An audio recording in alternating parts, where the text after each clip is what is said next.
In 1 year, approximately 1 year, the GoGoNet social network has reached approximately just a little bit over 34,000 members. And I think what that says is that there's a real thirst, or there's a real need for IPv6 knowledge.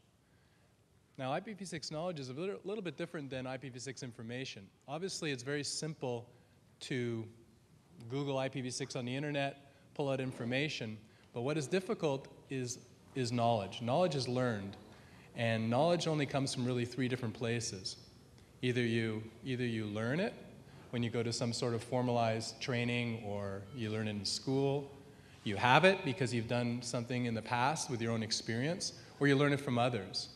So there's a real knowledge deficit around IPv6 right now, because generally the network engineers did not learn it in school, and they've not worked with it. So we created GoGoNet social network as a mechanism to communicate, just a very efficient tool to communicate among professionals to share this knowledge. And that's the same reason why we created GoGoNet Live, just a live version of the social network, to try to bring people together to share their knowledge on IPv6. I think we're just scratching the surface of the benefits of mashing up a social network with a conference.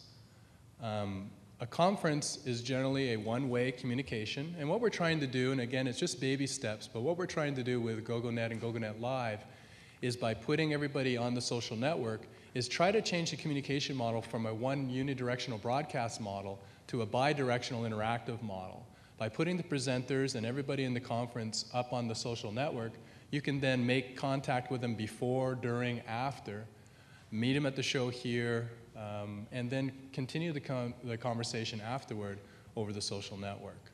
So among us over the next couple days are some of the most experienced IPv6 experts in the world. So take the opportunity to make the contact and then continue the contact using GoGoNet Live, or GoGoNet throughout the year.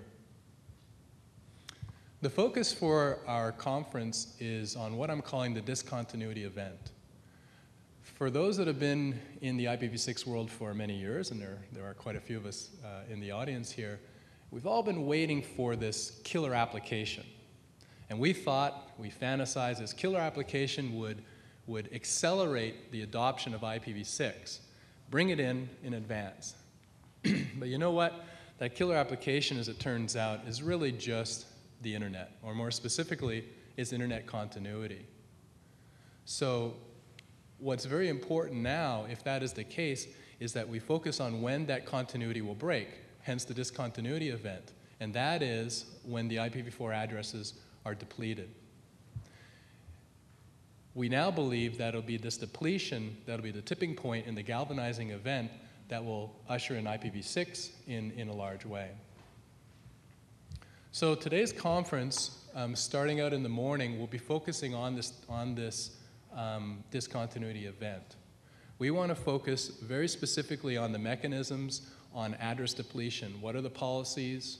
What are the procedures? How are the addresses going to be depleted? So starting out the conference will be Bill Hinden.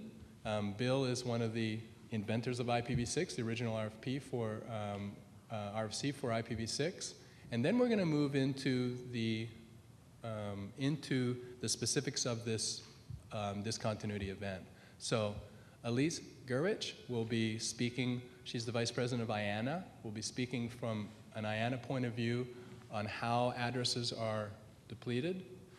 John Curran, who is not yet here, the president of ARIN, will be speaking from an IR point of view of, again, this process of depletion.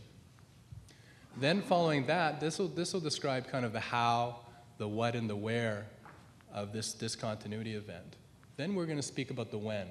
So we have two experts, worldwide experts, Tony Hain from Cisco and Stefan Lagerholm from Secure64, who will get together and they've been working on these models, Tony longer than Stefan, I believe, but working on these models on trying to estimate when the addresses will be depleted.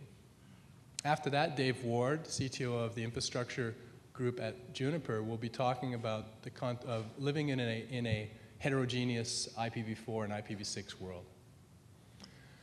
Unfortunately, due to some, I guess, personal circumstances, Vince Cerf is not able to be here in person. Therefore, he has created a video. It's a provocative video that touches on some of the most, I guess, important issues of IPv6 today. And so we're going to bring back all the early presenters, all the keynote presenters, and then I'm going to moderate a couple questions and we'll open it up to the audience. After lunch, we're going to move into functional and more practical presentations on what you should be doing in advance of the discontinuity event, the IPv4 depletion, and then what you should be doing post the discontinuity event.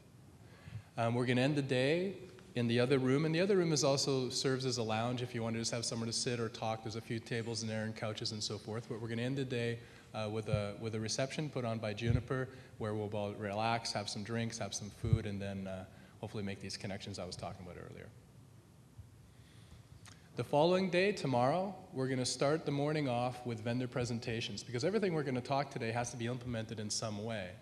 So some of the vendors that you'll be using to implement IPv6 will come in, talk about their products and their short-term roadmaps.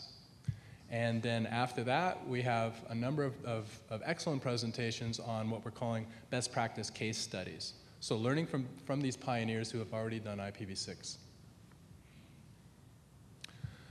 So enjoy the conference, learn from the conference, and with that I'm going to introduce Latif Ladid. He is the president of the IPv6 Forum, and he's going to talk a few moments and then introduce Bob Hinden. Thank you.